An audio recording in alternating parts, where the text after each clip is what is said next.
Pessoal, vamos falar nesse vídeo a respeito da relação. Será que existe relação entre corrente e carga? Vamos descobrir nesse vídeo, ok?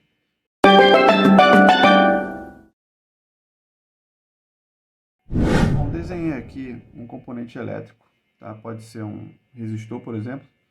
Determinei entre os seus nós, né, uma diferença de potencial e uma corrente. Estabeleci uma corrente aqui, ou seja, um fluxo de elétrons aqui, ok?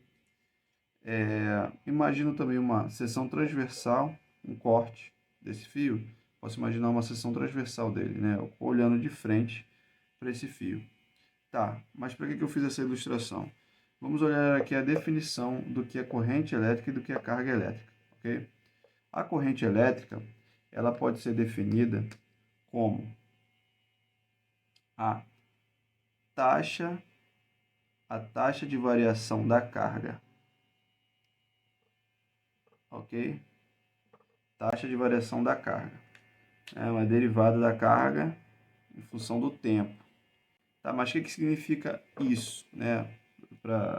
Simplificando, você pode entender que é a variação de uma quantidade específica de carga por esse condutor, por essa superfície, por essa área, em um intervalo de tempo, ok? Específico ali. É como se, de maneira meio... vamos imaginar uma situação aqui. Imagina uma mangueira, né? Eu liguei a água lá, aí eu tampei a saída da água. Aí eu só liberei rapidamente e fechei, ok? A saída da água. Nesse intervalo de tempo, saiu uma quantidade de água ali. Considere, então, faça essa analogia, que essa quantidade de água que saiu seria a carga. E o tempo que eu abri ali foi o intervalo de tempo que essa carga, que essa água saiu, entende? Então a ideia é mais ou menos essa, ok? E o que seria propriamente a carga, né? O que é a carga? A carga em si é uma propriedade, pode ser definida como uma propriedade intrínseca da matéria que é responsável pelos fenômenos elétricos. Tá, mas a corrente está relacionada a elétrons, né? E também está relacionada à carga. Então, qual é a relação entre o elétron e a carga, né? Porque está uma coisa conectada à outra, né? Podemos entender que um elétron ele possui uma carga de 1,602 vezes 10 a menos 19 coulombs. Coulombs é a unidade de medida de carga elétrica. Carga elétrica é coulomb, um C maiúsculo, ok? Coulombs, né, por extenso. Então, entendemos que é menos 1,602 vezes 10 a menos 19 a carga elétrica de um elétron. Por que negativo? Porque o elétron é convenção que a carga de um elétron é negativa. Então, a gente entende que é negativo porque convencionou-se assim. E esse é o valor numérico de um elétron, ok? Da carga, da propriedade intrínseca de um elétron, né? De realizar fenômenos elétricos, tá? Então, isso aqui é de um elétron, tá? Mas e se eu quiser saber em um coulomb? Um coulomb. Isso aqui é muito menos de um coulomb, né? É 1,602 vezes 10 a menos 19 coulombs. Em um coulomb, quanto haveria de ter em elétrons, né? A quantidade de elétrons em um coulomb. Bom, então eu já adiantei aqui e montei aqui a regra de 3. Aqui como é que funciona? Só para explicar, né, como é que ele chegou naquele valor. Você multiplica cruzado, menos 1,602 vezes 10 a menos 19, x igual a 1. Você tem que entender que aqui, ó, quem está multiplicando passa para baixo, dividindo, né? Então, teremos, ao realizar essa conta, né, o x, ele vai me dar esse valor aqui, ó, menos 6,24 vezes 10 a 18, tá? Então, sabemos que para cada coulomb, você vai ter isso aqui, ó, menos 6, 24 vezes 10 é 18 elétrons. Em outras palavras, quando a pessoa vira assim e fala: ah, aqui está passando 1 ampere nesse condutor aqui. Então você pode entender da seguinte forma: definição de corrente é variação de taxa de variação de carga, certo? Onde carga é Coulomb por tempo, né? Por segundo, pela taxa de variação em segundo. Temos aqui ampere. Logo, o ampere, tá? Você vê corrente, carga por segundo. Então, considerando que ele falou que é 1 ampere, podemos interpretar então que você tem 1 ampere, você tem 1 coulomb por segundo, né? Ou seja, a cada segundo está passando isso tudo aqui, ó, de elétrons, tá? A cada segundo. Então é um entendimento, né? Como eles se relacionam. Então agora eu vou apresentar a corrente com gráficos, tá bom? Com formatos de onda que elas podem assumir, né? Esses são os formatos de onda que a corrente pode assumir, na maioria dos casos, né? Aqui ela é contínua, então nesse caso aqui, a cada intervalo de tempo a corrente permanece constante, tá? Esse aqui é o eixo que representa a corrente, né? Para lá ele sobe, aumenta, a corrente para cá ele desce. Aqui o tempo, nessa direção o tempo aumenta, tá?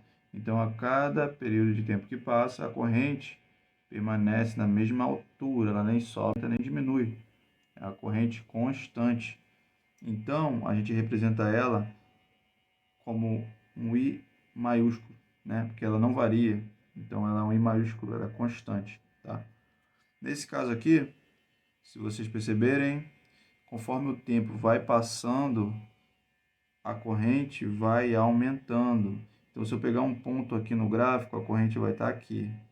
O tempo aumentou aqui. Se eu pegar um tempo maior, ó, a corrente já é um valor mais alto. E assim por diante. Isso aqui é corrente constante. Isso aqui é rampa, tá? Gráfico de rampa. Você vai ter o que aqui para representar essa corrente? Como é que a gente pode expressar essa corrente em função do tempo? Aqui é uma reta, uma rampa. Então, para você determinar a função da corrente pelo tempo, basta você calcular o coeficiente angular aqui dessa reta. No caso, é o cateto oposto sobre o cateto adjacente. Corrente em função do tempo é igual ao quê? Isso aqui vai dar mt. Ok? mt. Conforme passa o tempo, okay? A variável tempo, multiplicando pelo m, que é o coeficiente angular, que vai ser o próprio m, né? Você vai ter o valor da corrente, né? Corrente subindo. Nesse caso aqui é uma senoide. Ela oscila no formato senoide. Então aqui você tem o que? A corrente, em função do tempo, ela oscila dessa forma. Ela vai ao pico positivo e ao pico negativo, tá? Aqui é o pico negativo. Se você puder estender esse eixo, aqui você tem um pico negativo dela, tá? Mas aqui você representa aqui a corrente de pico, vezes o seno de ômega t, tá? Onde esse ômega é 2 vezes o π vezes a frequência que oscila, chamado frequência angular, tá bom? Então, com esse valor aqui, você consegue, tendo aqui esses valores, você consegue calcular a corrente. Aqui é uma exponencial. No caso da exponencial, a corrente, em função do tempo, ela fica da seguinte forma. Você tem o I, né? O I inicial aqui, vezes exponencial BT, uma constante vezes o tempo aqui. Essa função vai te dar a corrente conforme o tempo avança, né? O valor da corrente conforme o tempo avança, ok? Essa é a forma como a corrente se comporta nesses gráficos, né? Nesses três aqui, a corrente não é constante, tá? Ela está mudando em função do tempo. Apenas nesse primeiro, ela é constante, ela é invariável, independente do tempo passar ou não, ok? Bom, agora dois exercícios só para a gente treinar mais ou menos o que a gente aprendeu aqui, né? Então, ele quer saber a corrente que transita no circuito, né? Considerando que a carga é dada por essa função aqui, ó. Essa que é o valor da carga, 9Tc, tá? Ele quer saber qual é a corrente. Então, a gente tem que lembrar da relação entre a carga e a corrente. Sabemos que corrente, né? Corrente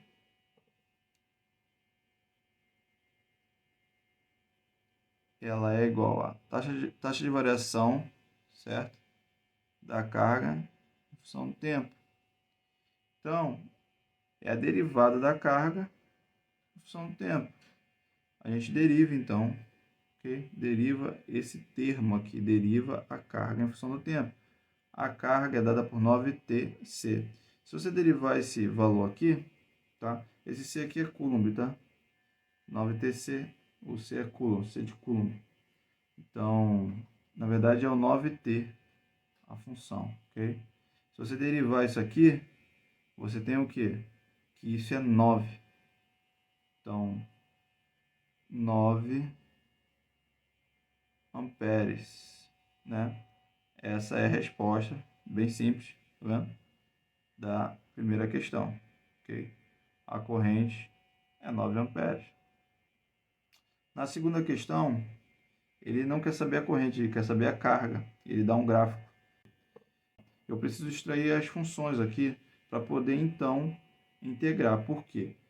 Se a corrente é a derivada da carga em relação ao tempo, se eu integrar dos dois lados, eu tenho o que aqui? Integral de Q é Q de T.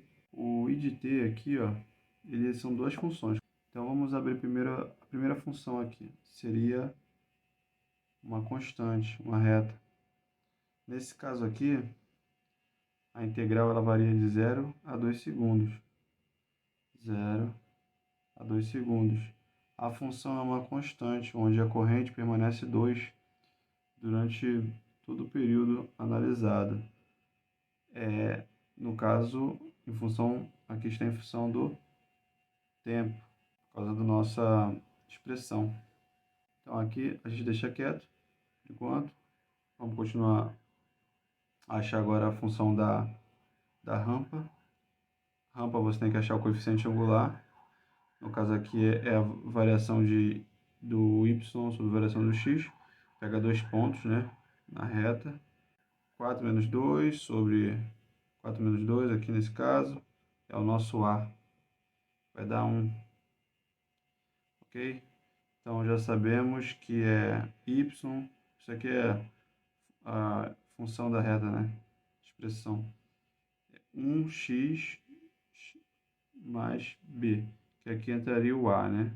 Só que o A vale 1, então 1 vezes x é x mesmo. Tem que achar o B. Pode escolher qualquer um dos dois pontos, ou esse ou esse. Vou escolher esse aqui.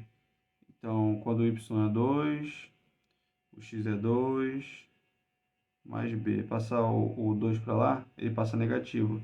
Isso aqui vai zerar. O b é igual a 0. Então, já temos que a nossa reta, a expressão dela, o I de t, ele é o seguinte. É igual, no caso, t mais 0, né? Então, não preciso colocar. Então, essa função entra aqui, né? Que eu abri em duas funções, dessa e dessa. Então, no caso aqui é integral, o intervalo é de 2 a 4 segundos. No caso, a expressão é t, ok? dt. Aí a gente faz separadamente cada uma. Essa aqui, essa primeira aqui, 2 é constante, não acontece nada, ele vai para frente, permanece. A integral dt vai dar t no intervalo 0, 2. Isso aqui é 2 menos 1. Desculpa, 2 menos 0 aqui. 2 menos 0, ok? Então, vamos lá. Aqui o fazer separadamente. Então, fazer esse cara aqui, quando eu integrar aqui, vai dar t, ok? Então, t vai assumir dois valores, né? 0 e 2. Aí vai ser 2, só que um menos o outro. Então, 2 menos 0. Isso aqui o resultado é 2. Só que tinha esse 2 aqui que era constante. Ele vai multiplicar por esse 2 que está aqui da integral, né? Então, o resultado dessa primeira aqui vai ser 4, ok? O resultado dessa aqui é 4, né? Porque aqui tinha uma constante, um 2 constante aqui, ainda multiplicando essa integral que tem aí para dentro, ok? Então, aqui é 4. Aí vamos executar a próxima aqui. Aí deixa guardadinho esse valor aqui, a gente sabe que é 4. A gente faz agora a outra aqui, ó. Vamos lá. Integrar t vai ficar t ao quadrado sobre 2. Aí no caso o valor varia de 2 a 4. Quando a gente integra isso aqui, pode botar o meio em evidência, tá? Eu vou... não tem espaço aqui, então vou ter que apagar. Espera aí. T ao quadrado sobre 2, tá? Variando de 2 a 4. Então vamos lá, você põe aqui, ó, 4 ao quadrado sobre 2 menos 2 ao quadrado sobre 2. Esse 2 pode botar em evidência, vai o meio lá para fora, né? Tira isso aqui, né? Apaga, apaga aqui. Então, ó, aqui dá 16, né? 4 ao quadrado e aqui dá 4. Um menos o outro dá 12, tá? Então, é 12, aqui dentro vai dar 12. Você vai multiplicar por fora lá, que é meio, vai ser igual a 6. Então, essa integral aqui deu 6. Logo, você tem que o Q de t é igual a, no caso é uma soma das integrais, 10 coulombs. É o quanto vai dar, com t de 0 a 4 segundos aqui, né? Quando t for 4. Quando t for 4, nós vamos ter 10 coulombs aí. Espero que eu tenha conseguido contribuir com alguma coisa no conhecimento aí de vocês. Não desistam, permaneçam firmes no objetivo de vocês. Às vezes pode parecer difícil, complexo e tal, mas persistam. Vocês vão ver que com o tempo vai ficando cada vez mais claro. O importante é não desistir, é permanecer no caminho, que uma hora, mais cedo ou mais tarde, a vitória chega. Valeu, pessoal. Até mais.